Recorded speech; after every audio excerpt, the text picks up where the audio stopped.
Next, we have an executive order relating to the Foreign Corrupt Practices Act. It sounds good on paper, but in practicality, it's a disaster. Yeah, it's a disaster for American corporations that are looking to bribe foreign governments and foreign officials. And I mean, Trump wouldn't know anything about that, would he? Now, President Donald Trump is correct that the Foreign Corrupt Practices Act does sound like a pretty good guardrail to have, and it looks pretty bad when you pause any enforcement of it. But that's exactly what Trump has decided to do by signing an executive order on Monday. Now, let's hear him explain why he wants to temporarily stop enforcing the act. Donald Trump just handed corrupt corporations a blank check, and Anna Kasparian isn't holding back. In a stunning move, Trump has halted enforcement of the Foreign Corrupt Practices Act, FCPA, a law designed to prevent American businesses from bribing foreign officials. His justification? That it supposedly makes it too difficult for US companies to compete globally. But let's be honest, this isn't about leveling the playing field for small businesses. It's about shielding billionaires, political insiders, and corporate elites who view bribery as just another business tactic.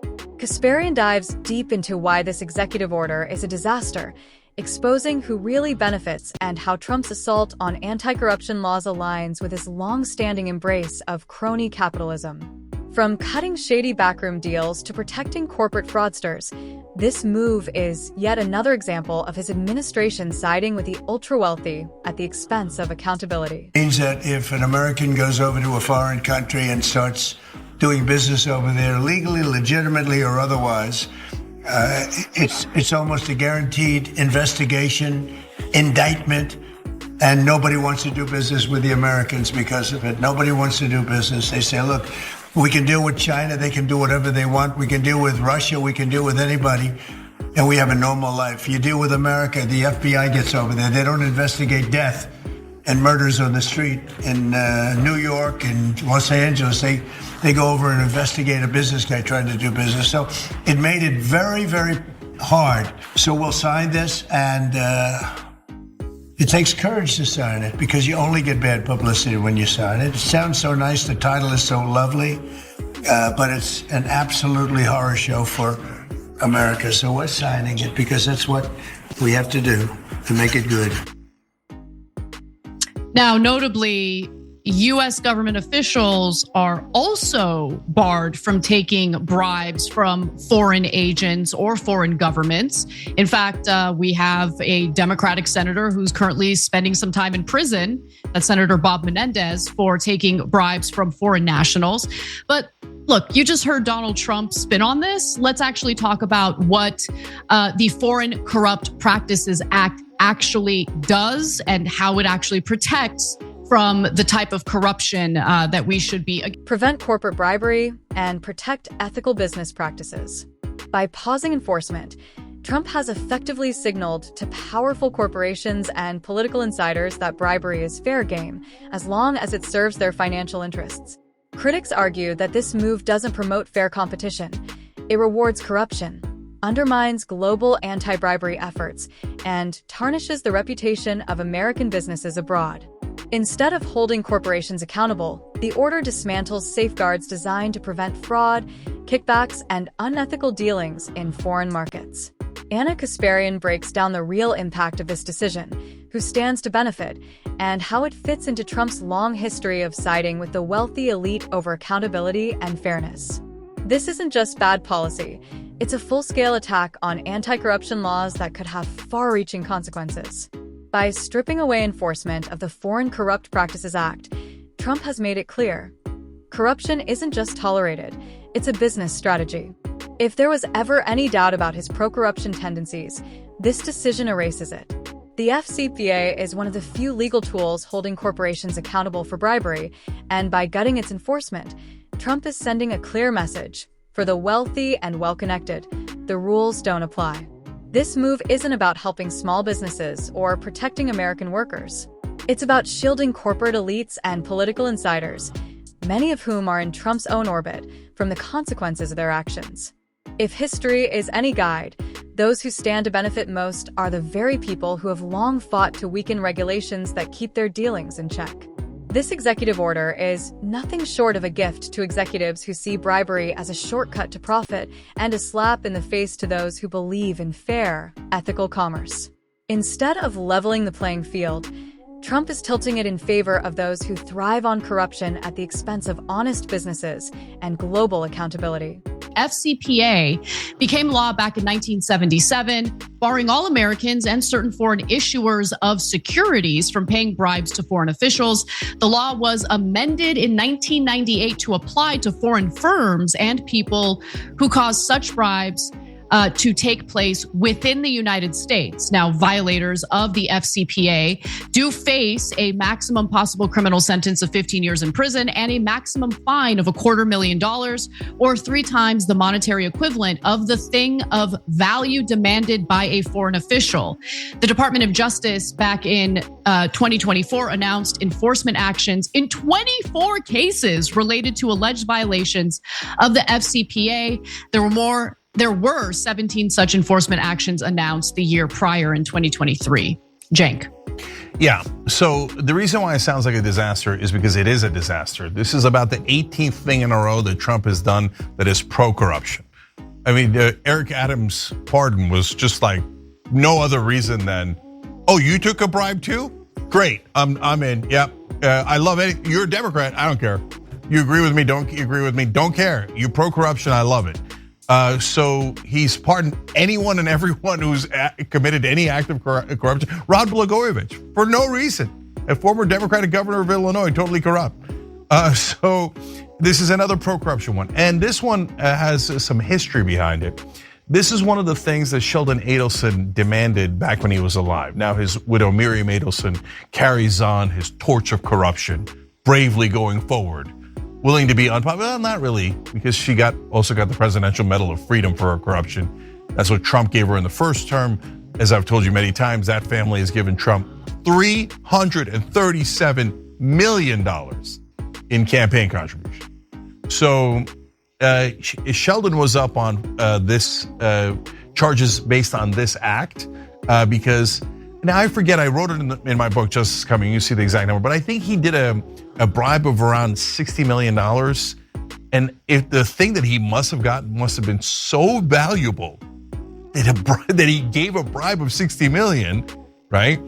And you're supposed to triple it, as you saw in the graphic that Anna just read you.